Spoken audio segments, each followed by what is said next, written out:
Assalamualaikum warahmatullahi wabarakatuh.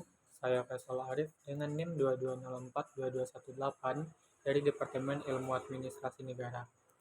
Pada video kali ini, saya akan membahas salah satu topik penting dalam ilmu administrasi publik, yaitu berbagai pendekatan administrasi negara yang digunakan oleh pemerintahan di seluruh dunia. Video ini berguna untuk melengkapi tugas individu pertemuan 8 dengan mata kuliah Perbandingan Administrasi Negara dengan dosen pengampu Ibu Yulia Hanisalina, SIP, MAP. Setiap negara memiliki karakteristik pemerintahan yang berbeda-beda, dan hal tersebut sangat mempengaruhi berbagai administrasi negara yang mereka jalankan. Lalu, apa sebenarnya pendekatan administrasi negara itu? Administrasi negara adalah proses pengelolaan kebijakan publik dan sumber daya pemerintahan untuk mencapai tujuan negara. Pendekatan dalam administrasi negara mencerminkan filosofi, sistem politik, dan nilai-nilai yang dianut oleh suatu negara.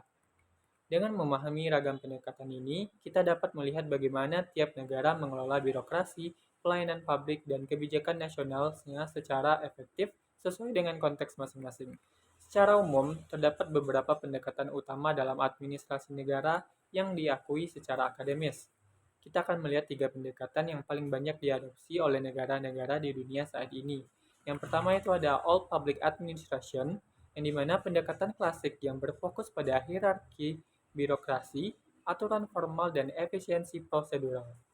Pemerintah bertindak sebagai penyedia layanan tunggal dengan kontrol terpusat.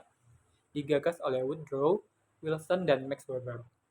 Yang kedua itu ada New Public Management, yang dimana mengadopsi prinsip-prinsip manajemen sektor swasta ke dalam pemerintahan seperti orientasi pada hasil, efisiensi, kompetensi, dan desentralisasi. Yang dimana pendekatan ini muncul pada era 1980-an di negara-negara barat. Selanjutnya itu ada New Public Service, yang dimana menekankan pelayanan kepada warga negara secara nilai demokrasi dan kepentingan publik, yang dimana pemerintah sebagai fasilitator bukan pengendali, dan dikembangkan oleh Den Haag dan Den Haag pada tahun 2003. Yang ketiga itu ada contoh penerapan per negara. Sekarang mari kita lihat bagaimana masing-masing pendekatan ini diterapkan secara nyata di berbagai negara di dunia. Setiap negara memiliki konteks politik, budaya, dan sejarah yang membentuk cara mereka menjalankan administrasi negaranya.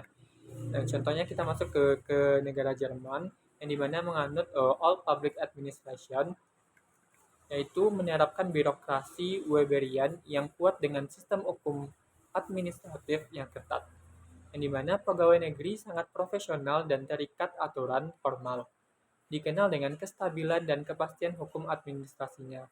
Untuk negara Inggris, mereka menganut New Public Management yang dimana pionir NPM di era Thatcher tahun 1980-an melakukan privatisasi, desentralisasi, dan pengukuran kinerja berbasis output.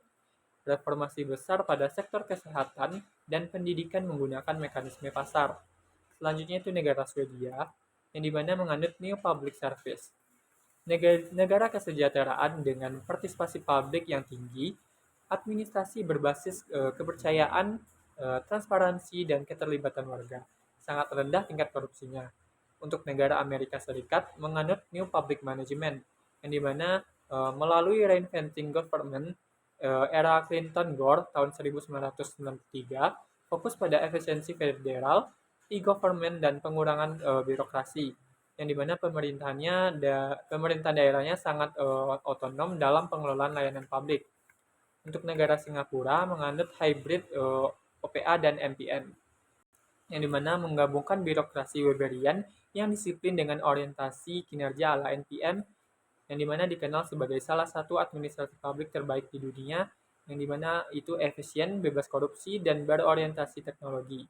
Selanjutnya negara Cina, lebih tepatnya itu Tiongkok, yang dimana menggunakan model administrasi sosialis dengan kontrol terpusat oleh Partai Komunis, menggabungkan perencanaan negara dengan elemen pasar dan digitalisasi layanan publik yang sangat masif melalui e-government. Selanjutnya negara kita yaitu Indonesia. Pasca reformasi 1998, Indonesia beralih dari administrasi sentralistik ke desentralisasi, yang dimana saat ini dalam proses adopsi NPM melalui reformasi birokrasi, sistem merit ASN, dan pengembangan SPBA yaitu e-government. Selanjutnya negara Jepang, yang dimana birokrasi kuat dengan budaya kerja, nemawashi, ya, atau konsultasi bertahap, dan rini atau persetujuan kolektif. Koordinasi antara birokrasi dan sektor swasta membentuk ciri khas administrasi Jepang. Dari berbagai contoh tadi, kita bisa menarik kesimpulan bahwa tidak ada satu pendekatan yang paling sempurna.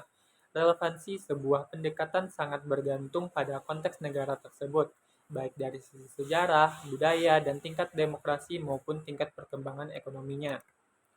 Faktor yang menentukan relevansi pendekatan yang pertama itu sistem politik.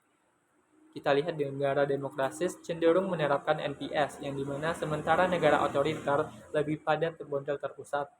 Yang kedua itu tingkat perkembangan ekonomi. Negara maju lebih mudah mengadopsi NPM karena infrastruktur dan kapasitas SDM yang memadai. Sedangkan yang ketiga itu ada budaya birokrasi, yang dimana nilai-nilai lokal seperti Jepang dan Indonesia membentuk adaptasi unik dari pendekatan global.